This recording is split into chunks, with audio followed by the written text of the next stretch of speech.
So yeah, I've tried dissecting the issue and question her and try to really get down to the core of why she's doing this.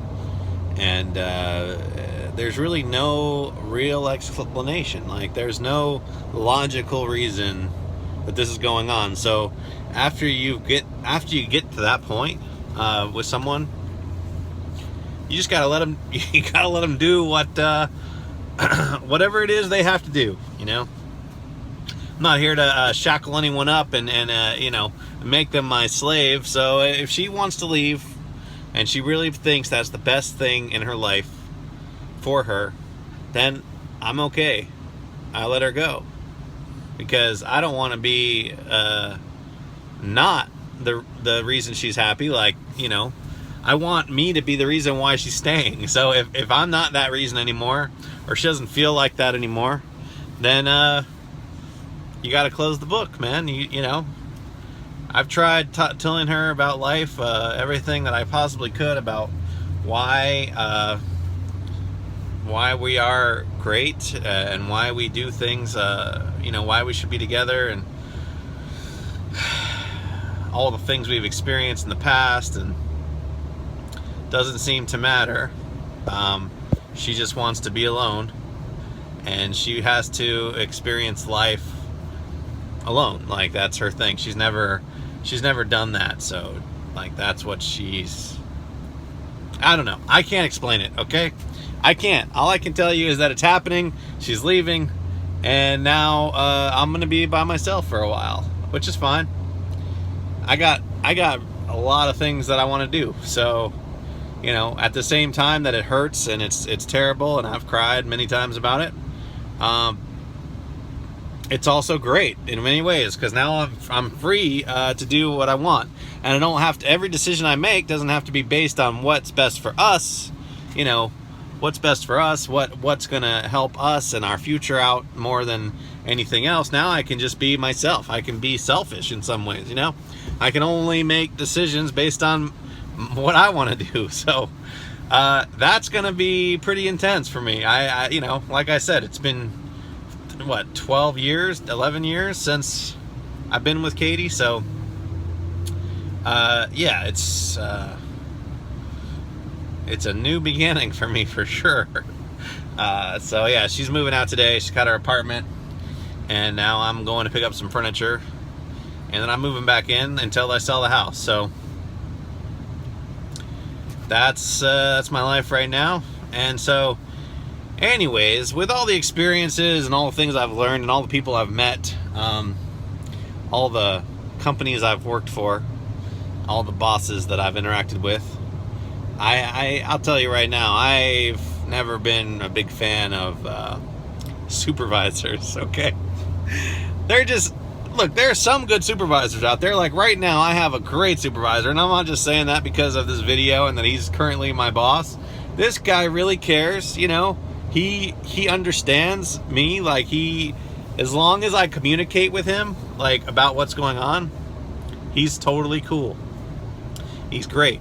And then even his boss, which is the next guy up on the rung there. There's only one more guy above him, at least at our local company, because we're actually like a global company. We're MCOR. He's great too. His name is Steve, and he is probably the most open-minded boss I've ever worked for. He is the kind of guy where he listens to you. He hears what you say, and he takes that into account when he makes a decision. A lot of bosses I've had in the past do the opposite. They don't give a shit what you're saying. They don't care at all what your reasoning is or how you want to do things. It's their way or the fucking highway, and that's it. So right now, my job is great. I actually work around Disney most of the time, which I love that because I love Disney. And yeah, it pays pretty good. They give me health care, free benefits with the local. Basically, it's like a package deal. And then I get paid, like, these are my hourly wages, and then it's like a package that pays for my retirement. I got a pension with the union, and healthcare and other little benefits, fringe benefits. But yeah, it's great. For a job, I think it's I don't think I could be anywhere better right now. But the whole point is, what do I love, right? This is where we get back to step one. Golly, I just gave you like a history on my life, my working life, my relationship life. But anyways, figuring out how the world works and where you fit into that, right? So I would say I'm about 40% satisfied with my job. Like my entire being, all the things I'm interested in, all the things I want to do, I would say I'm about 40% satisfied with my current job. And yeah, that seems kind of low because, it's still it's still a fucking 40%. That's not very good. But when you think about all the things that you want to do in life, that includes your hobbies and, your dreams, your passions, things that, like I DJ, right? I love DJing. If I was just a full-time DJ and I made money doing that, sure, that would probably be a 60% satisfaction rate, okay? But then I'd be missing some things, because I do love taking things apart and fixing them. I do love it. So I have to come up with a new plan to try to get to that 100% or 98% mark. So it has to be mechanical, it has to be fun, and there has to be music involved. I have to be able to travel around, and I have to be able to meet new people and sustain a lifestyle of that magnitude based on those wants and needs in life. So I like producing music too, making music, that's huge. I'd probably be happier as a producer than I would be as a DJ. But they're close, they're really close. And the ideal thing would be to put those two together, which most DJs do these days. Because, there aren't a lot of great tracks out there anymore. It's all the same shit. So, you gotta make your own sound. That's the whole idea. And that's been my goal. That's been my plan for a long time. The working life is one thing, but my goal has been to become a DJ and producer full time. And I've been working on a full-length album for a while now. I haven't worked on it lately, but as soon as all this happens, the house gets sold, and I start my new life, that's my first goal, is to finish that album and release it. Okay? And it's almost done. It probably is going to take me about maybe a month to finalize it and master it, mix it down, and then put it out there, promote it. Probably about a full month of working on it, which is going to happen soon. So that's my first goal, along with getting back in shape. I have a long way to go, but yeah, I'm going to work on that too. Those are the only two things I'm going to worry about besides working. I still have to work for right now.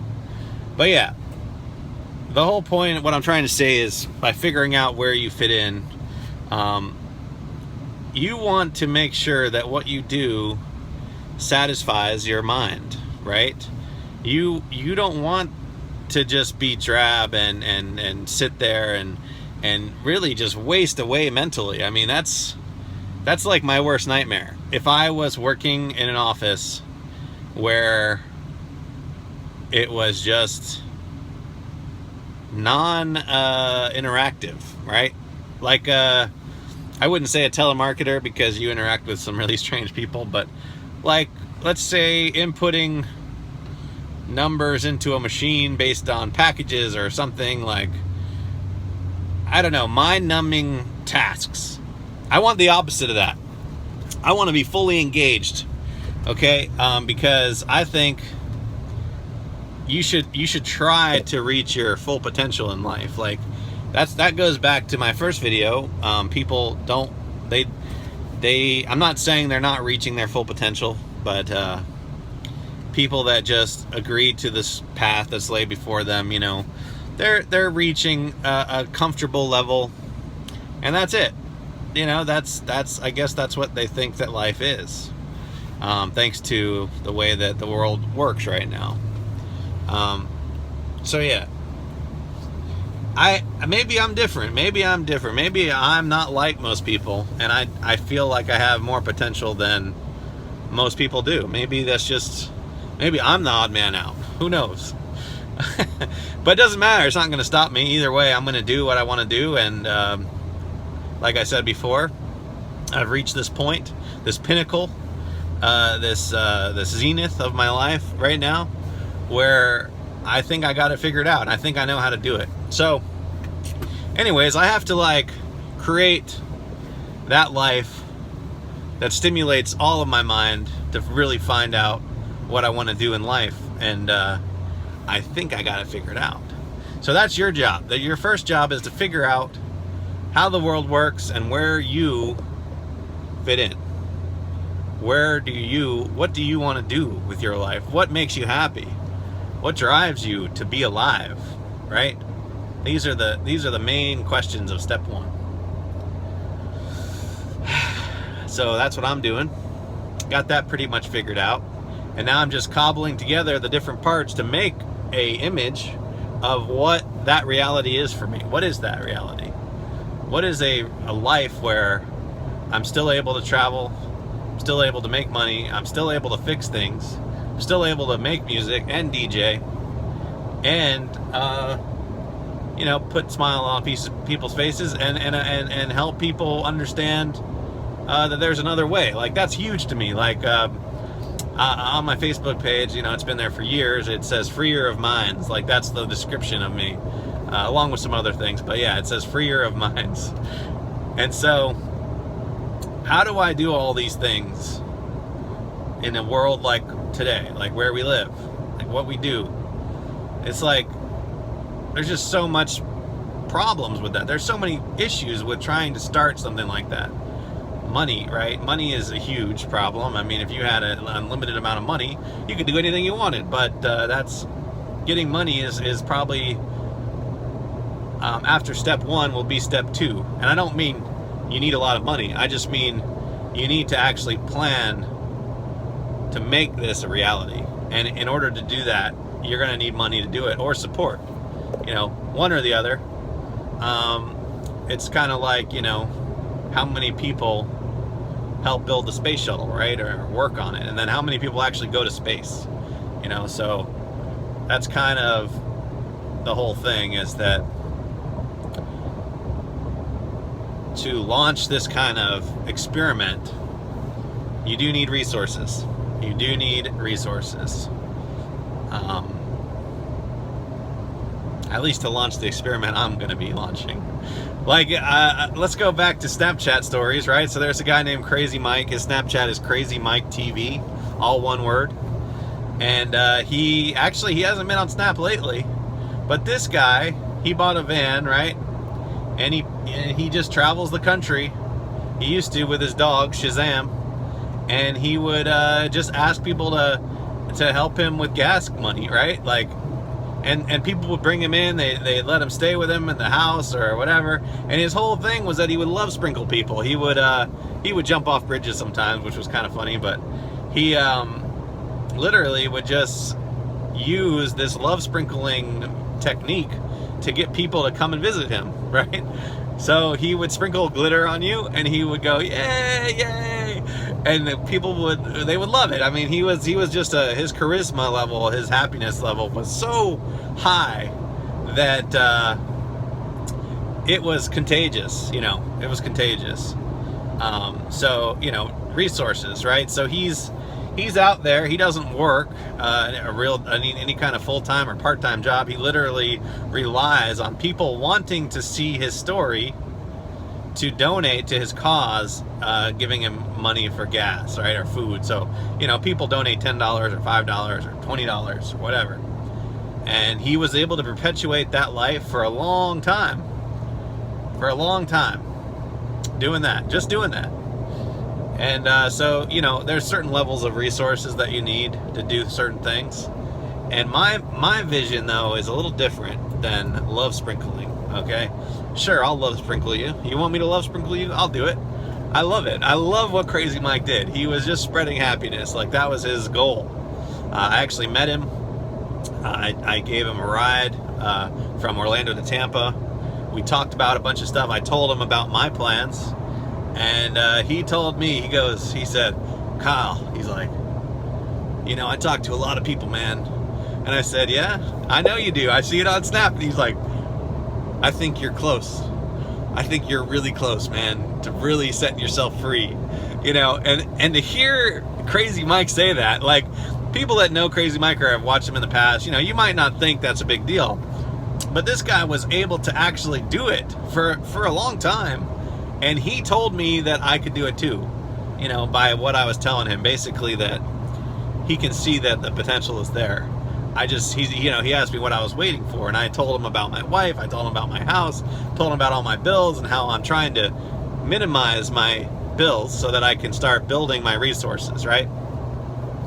And all this. And he goes, yeah. He's like, or you could just do it tomorrow. And that's Crazy Mike, right? He's just like, fuck all that planning, fuck all that shit. He's like, you could jump tomorrow and you'd probably still be all right. Like, he's a firm believer in the human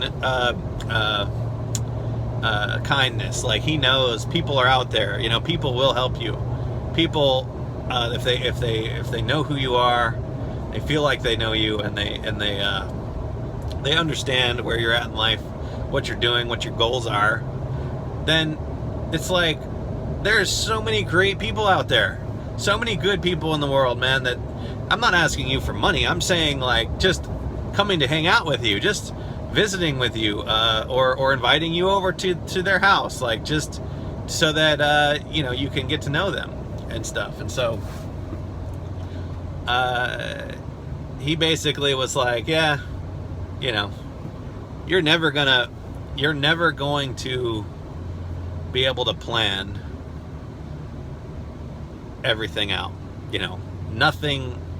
If you try to plan it all out, you're never going to act, right? Because it's impossible. With the way life is, you just have to take that leap of faith, that last little jump, that last little grab out to that thing that you're trying to get to. He's like, there's no way to just, like, get there incrementally. You have to just jump, and so he was like, I can see that you're close to that. You're close to that. And that was cool. But yeah, so that's step 2, resources, right? So step 1, figure out what it is you want, really want, fully, like, that really is going to drive you to reach your potential. And then step 2, resources to get there, okay? So let me start up a second part of this video.